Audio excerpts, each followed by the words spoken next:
तैयारी चली माटीहांडी हाथ आउ समय नाही आगकू परा पश्चिम ओडिशार गणपर्व नुआखाई एबेठारु कुंभकार परिवार व्यस्त नुआखाई रे माटीहांडी रे रोषेई करिवार परंपरा रही आसीछि।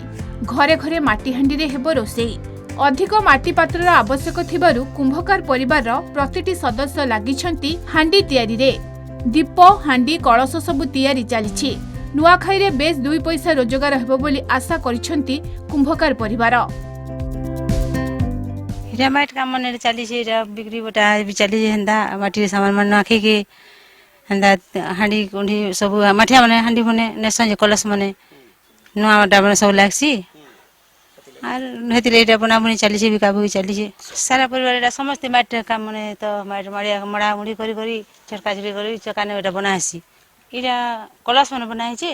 नुआखाई दिने माटी पात्र रे रंधा हवा आउ तामने आमर जे कषा बासन नहीं लगे से लगी आम माटी पात्र अधिका बिक्री करवार लगी और समस्त नेसत भी प्राय समस्त घर इटा तामने माटी पात्र चलसी।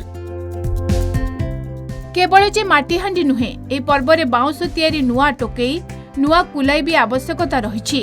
बड़ कथा हेउछि भिन्न भिन्न जाति भिन्न भिन्न पत्र रे निज निज इष्टदेवी पाखरे नबान अर्पण करिथांती। ए नुआखाई पर्व पात्र और पत्र को नहीं बेस चर्चित। यह प्रकृति और मनीषर संपर्कर पर्व। नुआखाई प्रकृति सहित मनीषर संपर्कर गोटे बहुत बड़ पर्व तेणु एठी प्रकृति सहित संपर्कित थिबा विषय ही नुआखाई गोटे गोटे उपादान जेमिति माटी पात्र कुंभकार मासे 1.5 मास आगु तैयारी करिवो एवं से पात्र रे नुआ प्रस्तुत हबो एवं सेटा ही भोग लागिवो।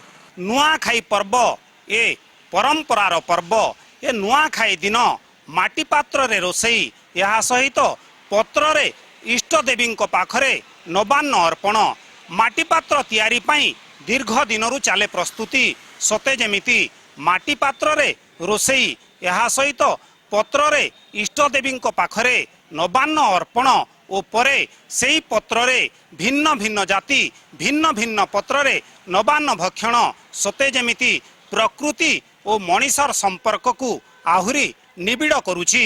बलांगीर वीडियोग्राफर विश्वजीत को सह चित्तरंजन मिश्र, कलिंग टीवी।